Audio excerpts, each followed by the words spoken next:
Assalamualaikum warahmatullahi wabarakatuh. Balik lagi nih kita di channel Tamlika. Nah, kemarin itu saya habis upload video kagak pakai ribet SEO-an. Nah, ini agak sedikit membingungkan mungkin untuk kawan-kawan semua. Jadi saya mau perlihatkan ke kawan-kawan bagaimana sih sebenarnya itu kagak pakai ribet SEO-an, kata kuncian, bikin pusing aja youtuber pemula kata kunci. Bagaimana sebuah kata kunci, diisi di mana ini kata kuncinya, Kak? Bagaimana kuncinya SEO? Apakah SEO itu masih perlu kita pakai? Apa udah kagak perlu?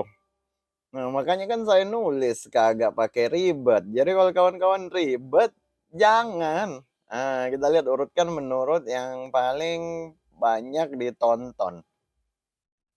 Yang paling banyak ditonton misalkan yang kayak mana nih, "Untuk kamu yang mau menyerah jadi YouTuber." Ini saya upload kayaknya 2 tahun yang lalu. "Untuk kamu yang mau menyerah jadi YouTuber karena YouTube sepi penonton." Kita lihat dah ini ada deskripsinya atau kagak? Kayaknya ada ini kayaknya. Kayaknya saya agak lupa. Oh ya ada deskripsinya ternyata. Saya hanya nulis deskripsi seperti begini. YouTube sepi penonton, lalu kamu bla bla bla, satu baris, dua baris, ada sedikit hashtag. Oke, lalu habis itu tag-nya, tag pada video ini apakah ada atau kagak, kita lihat ternyata ada. Oke, jadi saya ngisi tag berupa kata kunci pada video ini. Oke, tag-nya ada, deskripsinya ada. Nah, itu tempat kita mengisi kata kunci pada sebuah video. Lalu muncul pertanyaan, kalau video yang ini misalkan cara mengaktifkan live streaming, ini kalau nggak salah ini saya isi juga ini. Judul ini judulnya, terus kita lihat bagaimana nasib deskripsi dan tag-nya. Lihat bagaimana bentuk deskripsinya. Deskripsinya saya isi wah ini agak panjang juga saya isi deskripsinya. Kebanyakan saya isi link dari video-video yang berhubungan dengan video yang ini, karena saya buat berseri video yang ini. Jadi oke ada deskripsi pada video yang ini, ada juga tag-nya. Lalu apakah semua video di channel Tamlika ada deskripsinya, isinya? Nah, kawan-kawan lihat aja sekitar 80 video terakhir saya udah kagak saya isi deskripsi lagi. Nah, kenapa seperti begitu? Apa perbedaannya dulu dan sekarang? Yang ini saya isi deskripsi juga. Jadi kurang lebih sebenarnya video-video yang bisa dikata video yang cukup populer di channel Tamlika itu ada isinya deskripsinya. Nah, tapi apakah semuanya? Misal yang ini, channel 34.000 subscriber, ini seingat saya kayaknya ini polosan ini kayaknya waktu saya upload. 34.000 subscriber ditolak monetisasi, apakah ada kata kuncinya? Nah, kawan-kawan bisa lihat deskripsinya kosong. Oke, jadi menulis kata kunci di deskripsi itu saya lakukan. Tidak menulis deskripsi di kata kunci itu saya lakukan juga. Nah, tag video, ada yang saya isi tag di videonya, ini ada juga yang hanya Tamlika aja saya isi tag-nya. Ada yang saya isi dengan kata kunci. Bagaimana pandangan YouTube terhadap kata kunci sebenarnya?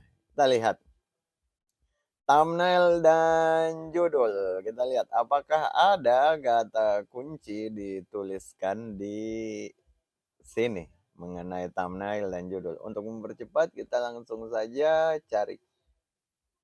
Wah, kagak ada kayaknya. Kita lihat ada nggak ya cara menulis judul.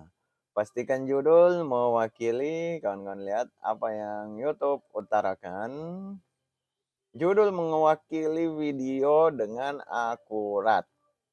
Nah, jadi simpelnya YouTube hanya mau itu judulnya itu mewakili sebuah video dengan akurat.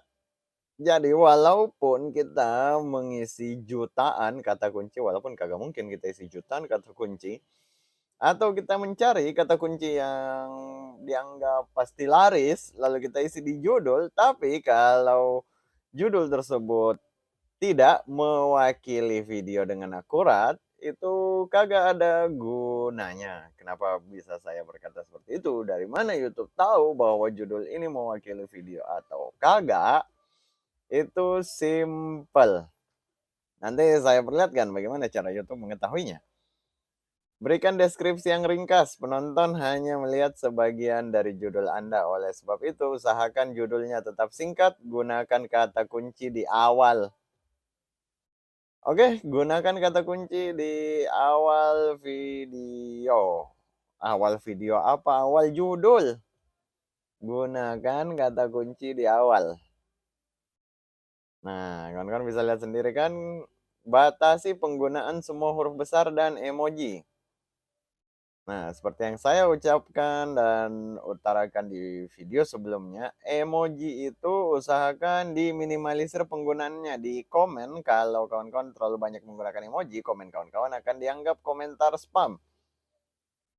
YouTube juga kagak suka kalau semua huruf besar pada judulnya. Gunakan keduanya dengan hati-hati untuk menekankan emosi atau elemen khusus dalam video. Jadi kalau hanya sedikit boleh aja, tapi kalau kebanyakan emoji itu akan mengindikasi kontennya kawan-kawan nge-spam.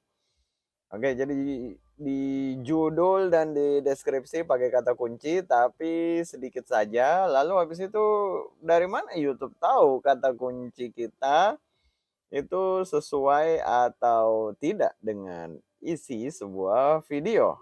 Nah, itu dari subtitle.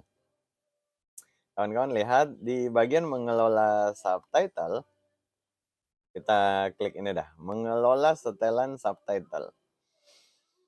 Teks subtitle tersedia di video, baik ditambahkan sendiri oleh pemiliknya maupun ditambahkan secara otomatis. Kawan-kawan udah tahu sekarang video-video di YouTube udah pada ada subtitlenya.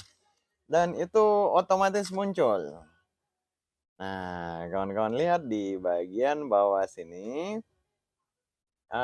melihat transkrip teks. Lalu turunkan di bagian bawah, bukan ada itu di bagian mana lagi tadi, saya agak lupa juga. Mengaktifkan, menonaktifkan teks. Coba kita klik. Kita lihat, bukan di bagian sini. Coba kalau di bagian yang ini. Melihat transkrip teks. Nah, ini. Jadi kawan-kawan bisa ngecek sendiri di bantuan YouTube, di bagian pengelola setelan subtitle, itu ada subtitle otomatis ditambahkan oleh YouTube ke video kita. Jadi walaupun kita tidak mengisi subtitle, kata-kata dari dalam video kita akan dibuatkan subtitle oleh YouTube. Ada di bagi itu yang namanya transkrip. Kawan-kawan bisa lihat ada di bagian catatan sini, di beberapa video Anda dapat melakukan penelusuran dengan mengetikkan kata kunci tertentu pada kotak penelusuran di bagian atas transkrip. Jadi transkrip itu sudah mulai dipertimbangkan. Jadi udah kagak ada gunanya lagi kalau kawan-kawan mau nge-spam, memasukkan semua kata kunci di dalam videonya padahal videonya tidak membahas akan hal tersebut, itu balik lagi akan merugikan channel kawan-kawan sendiri. Dari mana YouTube bisa tahu video itu sesuai antara judul dan deskripsinya? Itu mudah saja, pertama-tama YouTube ngeliat dulu orang ngeklik videonya itu berapa persen. Oke, 9% orang ngeklik video tersebut. Tentunya ketika orang ngeklik video itu dipengaruhi oleh dua hal, judul dan thumbnail. Judul dan thumbnail. Jadi YouTube udah mencatat bahwa 9% yang melihat thumbnail dan judul ini mengklik video ini. Lalu YouTube butuh untuk tahu apakah video itu membahas hal yang sesuai dengan yang dibicarakan, cara untuk ngeceknya gampang, lihat saja rata-rata durasi tontonnya. Ini ada 2 menitan, kayaknya udah agak lumayan, tapi itu kurang. Durasi tonton kalau menurut saya yang cukup bagus itu minimal 30% dari videonya. Jadi misalkan ini video 12 menit, durasi tontonnya hanya mau 3 menit, berarti itu hanya 25%. Itu tidak menjanjikan bahwa video tersebut sesuai antara judul dan thumbnail, judul, dan isi. Kita lihat lagi dari yang paling banyak ditonton. Saya kasih contoh lainnya, misalkan yang video yang ini. Mengembalikan foto yang sudah terhapus di Google Foto. Video ini saya kasih judul mengembalikan foto yang sudah terhapus di Google Foto. Mengembalikan file terhapus di Android. Ini kata kunci. Kata kunci. Bagaimana YouTube bisa tahu bahwa ada kesesuaian antara judul dan isi pada video ini? Ialah tinggal dicocokkan saja. Berapa banyak sebenarnya yang ngeklik video ini? Ketika kita lihat di bagian jangkauannya, bayangkan 1 dari 4 orang yang melihat thumbnail video itu, melihat judul itu akan ngeklik. 27%. Berarti kalau ada 100 yang melihat, 25 bakal menonton. Apa buktinya? Ini buktinya. Nah, 121.000 yang lihat, 27%-nya ngeklik. Sehingga jumlah penayangan pada video ini ialah 30.000. 120.000 yang lihat, 30.000 yang menonton. Lalu mereka menonton berapa lama? Dilihat di bagian interaksinya, 1 menit lebih. Wah, ini kan rendah, Kak. Eits, jangan salah, ini 1 menit dari video 4 menit. Jadi sekitar 25% dari total video tersebut ditonton oleh penonton. Penonton menonton 1/4 isi video tersebut. Jadi lumayanlah sudah terjadi kesesuaian antara isi video dengan judulnya dengan thumbnail-nya. Thumbnail-nya 1 dari 4 orang yang melihat thumbnail ini ngeklik video yang ini. Setelah mereka ngeklik, mereka nonton 25% dari video yang ini. Berarti terjadi kecocokan antara thumbnail dan judul. Lalu YouTube nge-scan isi videonya. Isi videonya di-scan melalui subtitlenya. Jadi 3 aja yang kawan-kawan butuh untuk maksimalkan kalau seputar kata kunci. Judul, thumbnail, isi video. Nah, nggak usah pakai ribet. Kalau sesuai antara judul, thumbnail, dan isi video, itu baru oke kata kuncinya.